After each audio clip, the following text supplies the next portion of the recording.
राष्ट्रीय स्वयंसेवक संघ सबसे ताकतवर लेकिन सबसे खुफिया संस्थान अगर भारत के इतिहास में कोई है तो वो आरएसएस ही। आपने इस आर्टिकल पर खोज क्यों की, क्यों लिखा, क्यों ये इन्वेस्टिगेशन किया? मोहन भागवत जी का एक स्टेटमेंट था जो मुझे काफी इंटरेस्टिंग लगा। वो कहते हैं कि हिंदू धर्म भी रजिस्टर्ड नहीं है और बहुत सारी ऐसी चीजें हैं जो जो जो इस देश में रजिस्टर्ड नहीं है, तो बस आरएसएस पे ही क्यों सवाल उठाए जाते हैं। तो मैंने सोचा कि हम देखें कि मोहन भागवत जी जो कह रहे हैं, क्या वो सच है कि बहुत सारी चीजें अनरजिस्टर्ड हैं और सिर्फ आरएसएस को सिलेक्टिवली टारगेट किया जा रहा है। विदेश में, खासकर यूनाइटेड स्टेट्स में क्या काम करता है आरएसएस? तो एक रिपोर्ट आया था कुछ साल पहले जिसने ये पाया था कि संघ की कुछ संस्थाएं हैं जो संघ एफिलिएटेड हैं, उन्होंने तकरीबन 2000 से 3000 करोड़ पैसा यूएस में जमा किया था और वो राशि उन्होंने भारत के संघ के एफिलिएट्स को भेजी थी। मोदी सरकार का ही ये मानना है कि एफसीआरए जिसे कहते हैं फॉरेन कॉन्ट्रीब्यूशंस रेगुलेशंस एक्ट, उसके तहत जो भी पैसा देश में आ रहा है उसका बड़ा हिसाब वो मांगती है एनजीओ से, लेकिन वही हिसाब वो संघ की ऑर्गेनाइजेशन से मांगती है या नहीं, उसका भी हम एक जवाब मोदी सरकार को देना जरूरी लगता है मुझे। बीजेपी रूल कर चुकी है 17 साल, लेकिन कांग्रेस पार्टी का 55 साल का राज रहा है भारत पर। क्यों फ्री पास मिला है आरएसएस को? कुछ लोगों ने मुझे ये भी बताया है कि शायद ये भी बात हो सकती है कि संघ के लोग शायद कांग्रेस में भी हो और वही लोग जो शायद संघ के प्रति थोड़ा सा एक सॉफ्ट कॉर्नर बनाए रखे हो, उन्होंने शायद कांग्रेस लीडरशिप को बहुत सालों तक ये समझा के रखा कि इनसे ज्यादा सवाल ना पूछे तो ही देश के लिए और कांग्रेस के लिए बेहतर है। नमस्कार, द वायर में आपका स्वागत है। मैं हूं आरफा खानम शेरवानी। एक बड़ी भली कहावत है कि आप पर कौन शासन कर रहा है। अगर आप ये जानना चाहते हैं तो ये पता लगाइए कि किसके बारे में आपको बात करने की इजाज़त नहीं है, यानी जिसके बारे में आप बात नहीं कर सकते वही इतना ताकतवर व्यक्ति या संगठन है जिसके बारे में जो आपके ऊपर राज कर रहा है। ये बात देश में लागू होती है आरएसएस के ऊपर। जी हाँ, राष्ट्रीय स्वयंसेवक संघ सबसे ताकतवर लेकिन सबसे खुफिया संस्थान अगर भारत के इतिहास में कोई है तो वो आरएसएस ही है। आप सोचिए, इस वक्त देश के अलग अलग हिस्सों में अभी भी जब मैं आपसे बात कर रही हूँ, पिछले कई हफ्तों से 100 साल का पूरे होने पर आरएसएस का जश्न मनाया जा रहा है, उनकी सेंचुरी, लेकिन ये ऑर्गेनाइजेशन रजिस्टर्ड नहीं है।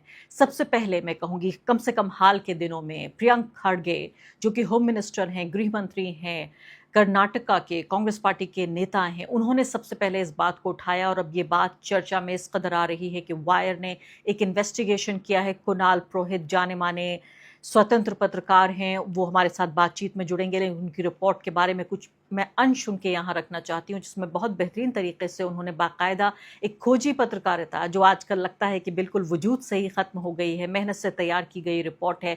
द वायर पर रिपोर्ट भी पढ़िए और साथ साथ इस वीडियो इंटरव्यू को भी आप ज़रूर देखिए। प्रियंक ये बता रहे हैं और बिल्कुल भी हैरानी आपको नहीं होनी चाहिए कि ऐसा संस्थान जिसके रजिस्टर न होने पर लगातार प्रियंक खड़गे इंटरव्यू दे रहे हैं, कोर्ट में केस चल गया है, इधर से भी केस हो रहा है, उधर से भी हो रहा है। जो संस्थान भारत में जहां से उसका अस्तित्व प्रकाश में आया, जहां रजिस्टर्ड नहीं है, लेकिन पूरी दुनिया में ज़्यादातर जहां आरएसएस के संस्थान हैं वहां वो रजिस्टर्ड है। अब यहाँ पर देखिए कि ये बता रहे हैं, आंकड़ा दे रहे हैं कि संघ का जो नेटवर्क है वो 38 देशों में है भारत के बाहर, और 2502 डिस्टिंक्ट ऑर्गेनाइजेशन है इन कंट्रीज में, और ये सब ये कहते हैं कि आरएसएस से प्रभावित हैं या फिर आरएसएस के जरिए चलाए जाते हैं। इसमें सबसे बड़ी बात यह है कि यूनाइटेड स्टेट्स ऑफ अमेरिका में सबसे ज़्यादा बड़ी तादाद में इनके संगठन हैं। जी हाँ, एचएसएस का नाम तो आपने सुना ही होगा। तथाकथित रूप से एचएसएस कहती है कि वो आरएसएस से इंस्पायर्ड है। हालांकि पिछले दिनों अभी कई कोर्ट केसेस का भी सामना एचएसएस को करना पड़ा था, यानी कि कहीं ना कहीं विवादित वो हो गए थे। अब यहाँ पर बात ये आ रही है कि क्यों ये संस्थान अपने को रजिस्टर नहीं करती। कुणाल यहाँ पर अपनी रिपोर्ट में याद दिलाते हैं कि नरेंद्र मोदी ने ठीक 1 साल पहले लाल किले की प्राचीर से याद दिलाया था कि कितनी महान है ये ऑर्गेनाइजेशन, और बताया था कि दुनिया के सबसे बड़े संगठनों में से एक है या सबसे बड़ा संगठन है। तो ये आप बता रहे हैं कि जो वर्ल्ड लार्जेस्ट एनजीओ है, 100 साल की उसकी पूरी हिस्ट्री है। 2010 में अगर देखा जाए तो 40,000 शाखाएं थी रिकॉर्ड पर। अप्रैल 2014 तक ये हो गई 44,000, और इसके अलावा 29,000 इनके अलग अलग केंद्र, अलग अलग लोकेशंस थे उनमें थी।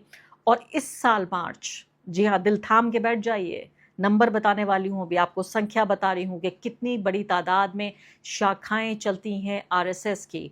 मार्च में इस साल आरएसएस ने अनाउंस किया है कि डबल हो गई हैं, दुगनी हो गई हैं।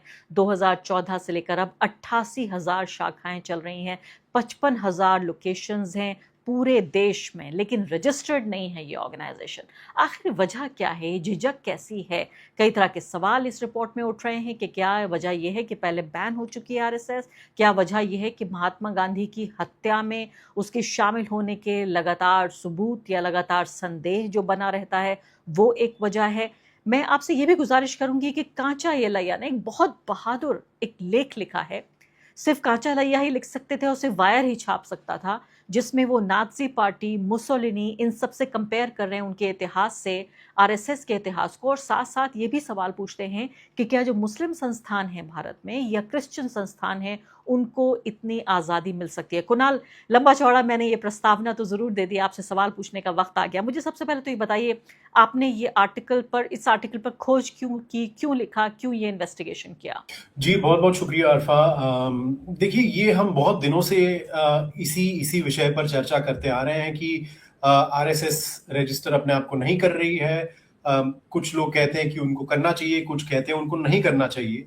आरएसएस खुद कहती है कि हमें रजिस्ट्रेशन की कोई ज़रूरत नहीं है, क्योंकि हम तो खुले में हैं, हम खुले मैदानों में अपनी शाखा लगाते हैं, हम खुले मैदानों में अपने प्रोग्राम्स करते हैं, तो हम तो सब कुछ खुले में करते हैं। लेकिन मोहन भागवत जी का एक स्टेटमेंट था जो मुझे काफी इंटरेस्टिंग लगा। वो कहते हैं कि हिंदू धर्म भी रजिस्टर्ड नहीं है, और बहुत सारी ऐसी चीजें हैं जो जो जो इस देश में रजिस्टर्ड नहीं है, तो बस आरएसएस पे ही क्यों सवाल सवाल उठाए जाते हैं। तो मैंने सोचा कि हम देखें कि मोहन भागवत जी जो कह रहे हैं, क्या वो सच है कि बहुत सारी चीजें अनरजिस्टर्ड हैं और सिर्फ आरएसएस को सिलेक्टिवली टारगेट किया जा रहा है। और दूसरी चीज ये अरफा, जैसे आपने भी कहा कि मोदी जी ने बस पिछले साल ही पूरे देश को और विश्व को बताया था कि विश्व की सबसे बड़ी एनजीओ जो है वो आरएसएस है। तो हम ऐसे दौर में रह रहे हैं जहां एनजीओज बंद होती जा रही हैं, क्योंकि मोदी सरकार उनके एफसीआर लाइसेंसेस को कैंसिल कर रही है। हम ऐसे दौर में जी रहे हैं जहां बहुत सारे लोगों की नौकरियां जा रही हैं जो उस एनजीओज में काम करते हैं। ये एनजीओ जो अपनी सर्विसेज देती हैं अलग अलग ग्रामीण क्षेत्रों में, वो सर्विसेज दे नहीं पा रही है। तो एक हाथ पे तो हम ये देख रहे हैं कि एनजीओ पे मोदी सरकार की निगरानी बहुत ज्यादा है और टाइटन होती जा रही है, और उसके प्रभाव से एनजीओ बंद हो रहे हैं। लेकिन उसी उसी समय देश का सबसे बड़ा एनजीओ मोदी सरकार जिसको कहती है, उस एनजीओ को ना तो रजिस्ट्रेशन की जरूरत है, ना तो उसकी लाइसेंस निकालने की जरूरत है, ना तो कोई अकाउंटेबिलिटी की जरूरत है। तो मैंने सोचा इस पे थोड़ी सी तहकीकात करते हैं कि दरअसल मामला क्या है। और मामला मैंने ये पाया कि जैसे आपने बता ही दिया है अपने दर्शकों को कि दुनिया भर में तो आरएसएस की जो अफिलिएटेड ऑर्गेनाइजेशंस हैं, वो अलग अलग देशों में उस देश के नियम कानून का पालन करते हुए रजिस्टर करती है अपने आप को, और वो ये भी करती है कि अपने टैक्स रिकॉर्ड्स पब्लिक करे, वो अपने डोनर्स की लिस्ट पब्लिक करे, वो क्या प्रोजेक्ट्स करने वाली है, ये सारी चीजें वो पब्लिक करती है। लेकिन जब जब बात आरएसएस की आती है, जो एक तरह से पेरेंट ऑर्गेनाइजेशन है, जिसे हम कहते हैं कि this is the sort of the mother organisation of all of these affiliate organisations, उस मदर ऑर्गेनाइजेशन को ऐसे कोई कानून लागू क्यों नहीं हो सकते फिर? तो ये कहीं ना कहीं लोग इसे डबल स्टैंडर्ड्स भी कहेंगे और हिपोक्रेसी भी कहेंगे कि आप दुनिया भर में जहां जहां आपको रहना है और जहां के कानून सख्त हैं, आप वहां तो रजिस्टर करते हैं और आप उन कानून को पालन करते हैं, उनका उनका पालन करते हैं। लेकिन दुनिया में जो सबसे देश जो विश्व की सबसे बड़ी डेमोक्रेसी है, उसमें नहीं, जहां आप सबसे बड़े इससे पहले कि मैं नंबर्स पर आऊं और आपसे पूछूं कि बताइए अलग अलग दुनिया में जो देश हैं उनमें कितने ऑर्गेनाइजेशंस हैं, क्या करते हैं काम वहां पर, ये भी जानना ज़रूरी है। कहा जाता है भारत में लोगों को बहकाने की कोशिश की जाती है कि देखिए तो समाज सेवा वाली संस्था है, कहीं भूकंप आ जाए तो आरएसएस के कार्यकर्ता पहुंच जाते हैं, कहीं पर सैलाब आ जाए तो देखिए बड़े ही दरिया दिल लोग हैं, ये तो ये क्या कर रहे हैं, देखिए खुले में सारा अपना काम करते हैं। मैं सबसे पहले आपसे पूछना चाहती हूँ कि इतनी बड़ी झिझक क्या है? ये देश आरएसएस चला रहा है। इस वक्त देश में आप देखिए विश्वविद्यालयों से लेकर स्कूल तक, यानी विश्वविद्यालयों में ये बात आम हो चुकी है कि वाइस चांसलर, पहली बात तो तमाम 90% से ज़्यादा यूनिवर्सिटीज़ में आरएसएस के ज़रिए अपॉइंट किए गए वाइस चांसलर्स हैं। दूसरी बात, कोई प्रोफेसर तक पे उसका प्रमोशन नहीं हो सकता उस व्यक्ति का अगर उसे आरएसएस ने क्लियर ना किया हो। मैं आपको यहाँ तक बता सकती हूँ कि जामिया मिलिया इस्लामिया, अलीगढ़ मुस्लिम यूनिवर्सिटी, जामिया हमदर्द तक में आप सोचिए कि ये जो मुस्लिम संस्थान हैं, माइनॉरिटी इंस्टीट्यूशंस हैं, यहाँ भी बिना आरएसएस के अप्रूवल के ना कोई प्रोफेसर बन सकता है, कोई रजिस्ट्रार नहीं बन सकता, ना कोई वाइस चांसलर। तो बाकायदा इन्हीं की मुस्लिम शाखाओं से, मुस्लिम जो इनकी ब्रांचेस हैं उन्हीं से आ रहे हैं। तो इसमें डर क्या है जब ये देश पूरा आरएसएस चला रही है, पुलिस, अदालत, मीडिया, सरकार, ब्यूरोक्रेसी सब उसके मातहत काम कर रही है, तो किस बात का खौफ है? देखिए, ये इसका इसका जवाब तो आरएसएस को ही देना पड़ेगा, लेकिन आरएसएस इसका जवाब देना नहीं चाहती शायद। इसीलिए जब हमने भी उनको ईमेल किए, 2 बार ईमेल किए, उन्होंने कोई जवाब नहीं दिए हमारे सवालों को। लेकिन हमें शायद इससे जवाब मिलेगा कि आप रजिस्टर अगर ना करें अपने आप को, तो उसके क्या फ़ायदे हो सकते हैं। तो फ़ायदा नंबर 1 कि आपको फिर सरकार को आपकी फाइनेंशियल ट्रांज़ैक्शंस के बारे में कुछ भी बताने की ज़रूरत नहीं है। तो आपका हेडक्वार्टर्स जो दिल्ली में बनता है, वो तकरीबन 200 करोड़ के आसपास की राशि से बन रहा है, लेकिन वो 200 करोड़ कहाँ से आ रहे हैं और कौन दे रहा है, वो आपको बताने की ज़रूरत नहीं है, क्योंकि आप रजिस्टर्ड नहीं है। तो वो फंड्स किसी एफिलिएट ऑर्गेनाइजेशन पे आ जाते हैं और वो एफिलिएट ऑर्गेनाइजेशंस कॉन्ट्रैक्टर्स को अपॉइंट करती है, जैसे द कैरावैन के एक बहुत बहुत बेहतरीन आर्टिकल ने दर्शाया है। दूसरी बात कि जब आप रजिस्टर्ड नहीं होते तो आपके मेंबरशिप की लिस्ट नहीं बनती। तो आपके मेंबर्स कौन है, और कल उठ के जैसे नाथूराम गोडसे ने कर दिया था, कल उठ के वो मेंबर कोई कुछ गलत चीजें कर ले, तो उससे आपकी लिंक नहीं बन पाती। तो दूसरी एडवांटेज तो आपको ये आ जाती है कि आपके मेंबर्स कौन है वो दुनिया को पता नहीं चलता। तीसरी बात ये पता नहीं चलती कि आपके पास पैसे कहाँ से आ रहे हैं। तो आपके पास डोनर्स कौन है जो आपको इतने सारे पैसे दे रहे हैं, आपकी शाखाएं अगर चल रही है तो वो किसके पैसे से चल रही है, ये आपको बताने की जरूरत नहीं पड़ती। तो अमूमन अनरजिस्टर्ड होके बहुत सारे फायदे होते हैं। शायद इन फायदों पर एक नजर होगी आरएसएस की, इसीलिए शायद वो अपने आप को रजिस्टर नहीं करना चाहती, क्योंकि जैसे आपने बताया आरफा, आरएसएस अपने स्ट्रेंथ में तो बढ़ती ही जा रही है। इस साल उनकी शताब्दी खत्म हो रही है, तो 100 साल पुरानी ऑर्गेनाइजेशन अपने आप को आज भी पेपर पे रजिस्टर्ड नहीं माने, वो चौंकाने वाली बात तो बिल्कुल है आरफा। और आप कह रहे थे कि हिंदू धर्म भी रजिस्टर्ड नहीं है, बल्कि मैं बताना चाहती हूँ कि सही वाक्य उन्होंने कहा था कि हिंदू धर्म को भी रजिस्ट्रेशन की कोई ज़रूरत नहीं है, इसलिए आरएसएस को रजिस्ट्रेशन की ज़रूरत नहीं है। इससे पहले कि मैं आपसे पूछूं बाकी देशों के मामले में, या पहले यही सवाल पूछ लेती हूँ, ये बताइए कि ये जब आपने पता लगाया कि अलग अलग देशों में आप बता रहे हैं कि कितनी बड़ी तादाद में यहाँ जो लोग हैं वो आरएसएस से जुड़े हुए हैं, आप बता रहे हैं 2500 डिस्टिंक्ट ऑर्गेनाइजेशंस हैं 38 देशों में, और मुझे हैरानी हुई भी और नहीं भी हुई कि यूनाइटेड स्टेट्स ऑफ अमेरिका में सबसे ज़्यादा बड़ी तादाद में यहाँ ऑर्गेनाइजेशंस हैं। एचएसएस का नाम बार बार प्रकाश में आता रहा है। इसके अलावा वहाँ जो भारत से जुड़े हुए जो मुस्लिम संस्थान हैं, यानी इंडियन अमेरिकन जो मुस्लिम संस्थान हैं, उनसे भी इनका लगातार क्लैश कोर्ट में भी होता है, समाज में की धरातल पे भी होता है। क्या काम करता है एचएसएस? हमें यहाँ भी पहले आप बताएंगे कि भारत में किस तरह का आप काम गिनाएंगे, और इसके अलावा विदेश में, खासकर यूनाइटेड स्टेट्स में क्या काम करता है आरएसएस? जी बिल्कुल, देखिए, आरएसएस ऑफिशियली तो कहता है कि उनका इन सारे ऑर्गेनाइजेशन से कोई नाता नहीं है। एचएसएस, जिसको तकरीबन हर पॉलिटिकल स्कॉलर या पॉलिटिकल रिसर्चर ये मानता है कि वो आरएसएस का एक विदेशी अंग है, विदेशी विंग है उसका, उन दोनों के बीच भी कोई लिंक ऑफिशियली ऑन पेपर तो नहीं एग्जिस्ट करती। बस ये है कि एचएसएस अपने आप को आरएसएस से इंस्पायर्ड ऑर्गेनाइजेशन कहता है।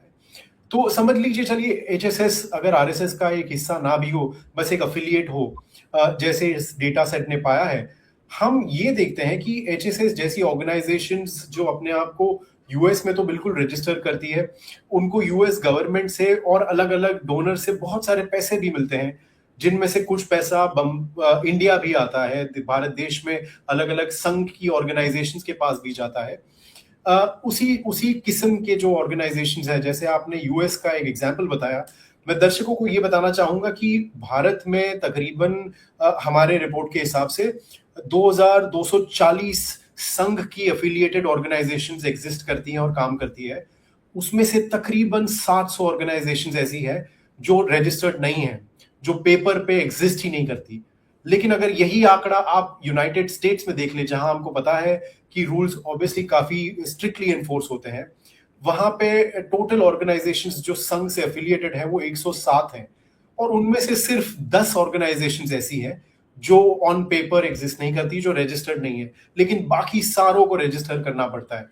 तो तकरीबन 90% ऑर्गेनाइजेशंस यूएस में रजिस्टर्ड है संघ की, लेकिन वही आंकड़ा यहाँ आते आते 70% के आसपास हो जाता है।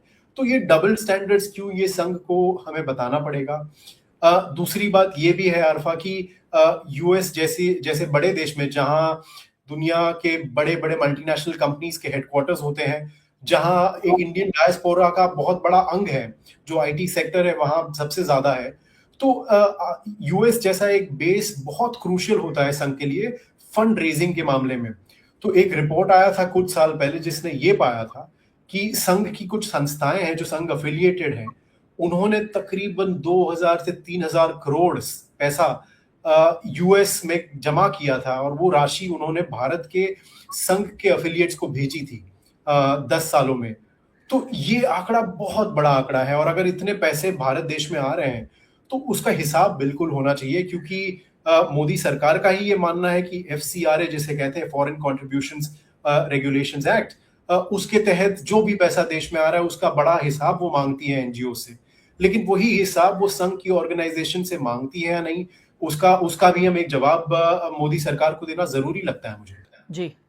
इसके अलावा कांचा इलैया ने जो आर्टिकल लिखा है, इस पर भी ध्यान देना बहुत ज़रूरी है। कुणाल पुरोहित वो ये कह रहे हैं, दो उन्होंने महत्वपूर्ण सवाल उठाए। पहली बात तो उन्होंने जिक्र किया है नाज़ी पार्टी का, दूसरी भी फाशिस्ट पार्टियां, मुसोलिनी का जिक्र किया है उन्होंने। मैं आती हूँ मुस्लिम और ईसाई संगठनों पर भी, लेकिन उन्होंने उसका जिक्र करते हुए एक बड़ी ही नायाब बात कही है, हालांकि इसका पहले भी जिक्र हो चुका है। वो ये कह रहे हैं कि 17 साल, अगर अभी के 12 साल और पहले के साल मिला लिया जाए तो बीजेपी रूल कर चुकी है 17 साल, लेकिन कांग्रेस पार्टी का 55 साल का राज रहा है भारत पर। क्यों फ्री पास मिला है आरएसएस को? कांग्रेस पार्टी की सरकारों ने क्यों फ्री पास दिया है? इसका कोई राजनीतिक या सामाजिक कोई औचित्य, कोई जवाब आपके पास बनता है क्या? नहीं, बिल्कुल ये सवाल तो बिल्कुल बनता है अरफा, क्योंकि देखिए ये वही आरएसएस है जिसको बार बार बैन किया गया था कांग्रेस पार्टी की सरकारों ने।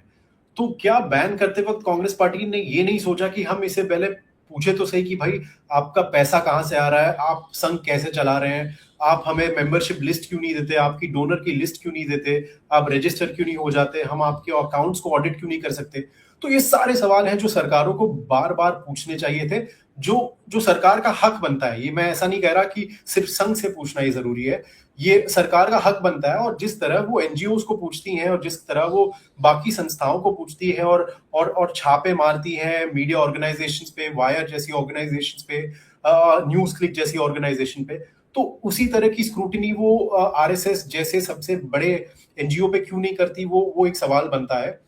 दूसरा ये भी है कि कुछ लोगों ने मुझे ये भी बताया है कि शायद ये भी बात हो सकती है कि संघ के लोग शायद कांग्रेस में भी हो, और उसी वही लोग जो शायद संघ के प्रति थोड़ा सा एक सॉफ्ट कॉर्नर बनाए रखे हो, उन्होंने शायद कांग्रेस लीडरशिप को बहुत सालों तक ये समझा के रखा कि इनसे ज्यादा सवाल ना पूछे तो ही देश के लिए और कांग्रेस के लिए बेहतर है। तो शायद ये भी एक पॉसिबिलिटी हो सकती है कि संघ के लोग कांग्रेस के लीडरशिप पर हावी हो गए हों और उनसे सवाल ना करने की एक शायद एक रणनीति बनाई गई हो कांग्रेस में।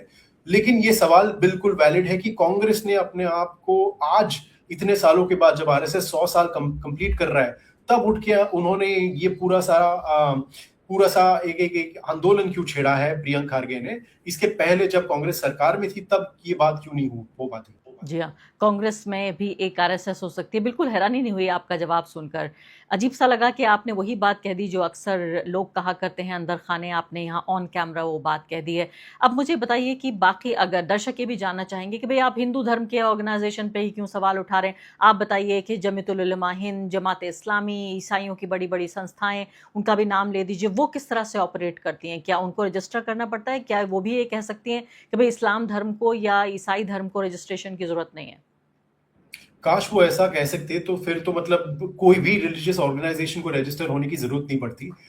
लेकिन आज जैसे मैंने कहा अरफा, हम एक ऐसे दौर में जी रहे हैं जहां एनजीओज और जो सामाजिक कार्य करती हैं ऐसी संस्थाओं पर स्क्रूटिनी इतनी ज्यादा है कि मैंने एक स्टोरी की थी जिसमें मुझे ये आंकड़ा मिला था कि 35,000 कुल 35,000 एनजीओज ऐसे हैं जिनको बंद होना पड़ा है पिछले कुछ सालों में, क्योंकि उनका एफसीआरए रजिस्ट्रेशन कैंसिल हो गया था और वो अब पैसा उठा नहीं पा रही थी, पैसा रेज नहीं कर पा रही थी।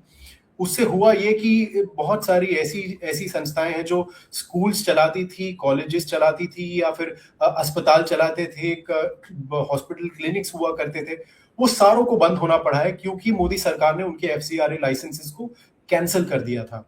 तो मेरा सवाल यही है कि एक एक एक गांव में जहां हॉस्पिटल बंद हो जाता है क्योंकि उस संस्था का एफसीआरए लाइसेंस कैंसिल हो गया है, तो क्या वो संस्था उस गांव के लिए इम्पोर्टेंट नहीं है जितनी इम्पोर्टेंट शायद सरकार के लिए आरएसएस हो? क्या उस गांव की क्या उस गांव का कोई दोष है कि उस गांव की संस्था और वो हॉस्पिटल को बंद कर दिया गया है बिना कोई सवाल? तो ये डबल स्टैंडर्ड्स की बात वापस मैं दोहराना चाहूंगा कि जैसे ही कुछ संस्था फॉरेन फंडिंग लेती है या डोमेस्टिक फंडिंग लेती है तो सरकार अलग अलग नियमों का, शायद आपको तो पता होगा, एफसीआरए लाइसेंसेस में तो इतना नियम, इतने इतने ज्यादा कड़क नियम है कि हर एफसीआरए एनजीओ को एसबीआई के एक पर्टिकुलर न्यू दिल्ली के ब्रांच में जाकर अकाउंट खोलना पड़ेगा। उनमें उनको 20% से ज्यादा एस्टेब्लिशमेंट कॉस्ट पे खर्चा नहीं कर सकते। सरकार ये कहेगी कि आपको इन्हीं चीजों पे खर्चा करना है, आप वो चीजों पे खर्चा नहीं कर सकते। सरकार ये भी देखेगी कि आप किस संस्थाओं को पैसा दे रही है। तो ऐसी एनजीओज को आप एकदम टू द लास्ट टी आप स्क्रूटिनाइज कर रहे हैं, लेकिन उसी समय आप दुनिया की और देश के सबसे बड़े एनजीओ को कहते हैं कि आपको रजिस्टर होने की जरूरत नहीं है क्योंकि आप एक धार्मिक संस्था है। तो ये बहुत अजीब लग रहा है मुझे। आखिरी बात आपसे कि हमने कांग्रेस पार्टी के 55 साल के रूल का जिक्र किया। प्रियंक खड़गे जो गृह मंत्री हैं कर्नाटक के, जो वो करने की कोशिश कर रहे हैं, सिर्फ राजनीति है, सिर्फ शोर शराबा है, या वाकई आपको लगता है कि उनकी नीयत ये है कि कम से कम कर्नाटक में भी, कम से कम उनके राज्य में जो उनका अधिकार क्षेत्र है, वहाँ पर वो कानून के शिकंजा, या मैं कहूँगी कानून की गिरफ्त में, या कानून के जो दिशा निर्देश हैं उसमें आरएसएस को लाया जाए? वो कहते हैं कि मेरा ये फ़र्ज़ बनता है, ये मेरा काम है। क्या आप इसमें सिर्फ राजनीति देखते हैं या कोई उनकी नेक नियति देख रहे हैं? देखिए, ये तो कहना मेरे लिए पॉसिबल नहीं होगा क्योंकि फाइनली वो है तो पॉलिटिशियन, और मैं नहीं मानता कि मैं उनको कोई सर्टिफिकेट देना चाहूंगा।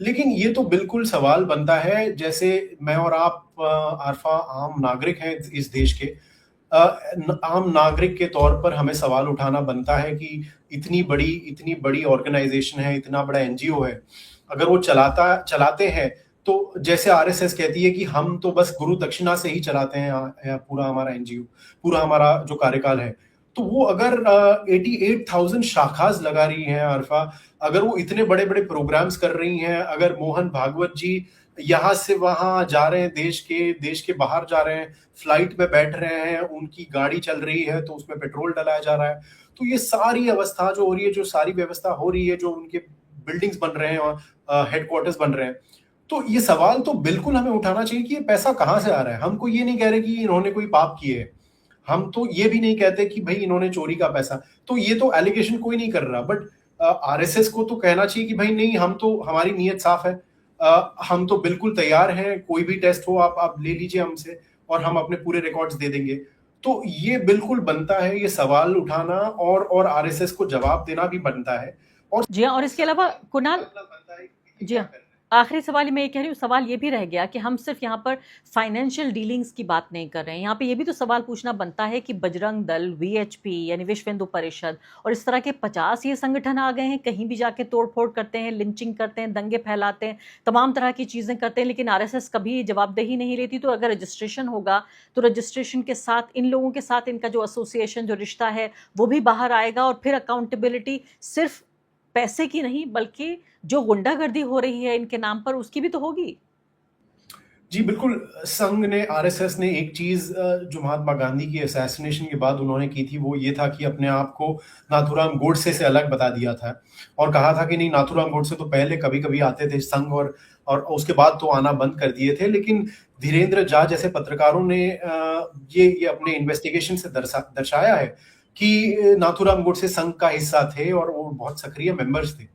तो यही स्ट्रेटजी आरएसएस ने बार बार अपनाई है, चाहे वो हिंदुत्व टेरर के केसेस हो, चाहे वो नाथुराम गोडसे के बारे में हो, कि अपने आप को ऐसे कंट्रोवर्शियल फिगर्स से दूर कर दिया है। तो कहीं ना कहीं वो अकाउंटेबिलिटी भी बिल्कुल बनती है कि अगर वो आपके मेंबर्स हो और अगर आप रजिस्टर्ड हो तो आपकी मेंबर्स की लिस्ट जारी होगी बिल्कुल, और आपको मेंबरशिप के रिकॉर्ड्स आपको आपको कलेक्ट करने पड़ेंगे। तो अगर वो आपके मेंबर कहीं जाके कुछ कर देते हैं तो आपका दायित्व तो बिल्कुल बनेगा कि आपके एसोसिएशन को एक्सप्लेन किया जाए। तो ये बस फाइनेंशियल नहीं है, लेकिन ये accountability also in terms of its actions है आरफा, कि आपके मेंबर्स क्या करते हैं वो भी सरकार को पता होना चाहिए, और वो भी समाज में लोगों को पता होना चाहिए कि भाई ये कौन है जो इनके साथ जुड़े हुए हैं और ये किस टाइप की एक्टिविटीज कर रहे हैं। बहुत बहुत शुक्रिया कुणाल पुरोहित आपका। और मैं तो कहती हूँ यहाँ पर कि जिस हिंदू धर्म के नाम पर यहाँ ये इतनी अकाउंटेबिलिटी जो हम मांग रहे हैं, मुझे लगता है हिंदुओं को ही, जिस धर्म के नाम पर ये राजनीति करते हैं या तथाकथित रूप से समाज सेवा करते हैं, उन्हीं को ये अधिकार है और उन्हीं को ये मांग करनी चाहिए कि हमें जवाबदेही चाहिए। जो पैसा हम आपको दे रहे हैं, ये जो बल हम आपको देते हैं। बहुत बहुत शुक्रिया कुणाल। द वायर के और वीडियोस देखने के लिए सब्सक्राइब करें और बेल आइकन पर क्लिक करें। स्वतंत्र पत्रकारिता की आर्थिक मदद करने के लिए डिस्क्रिप्शन में दिए गए लिंक पर जाएं और अपनी राशि चुनें।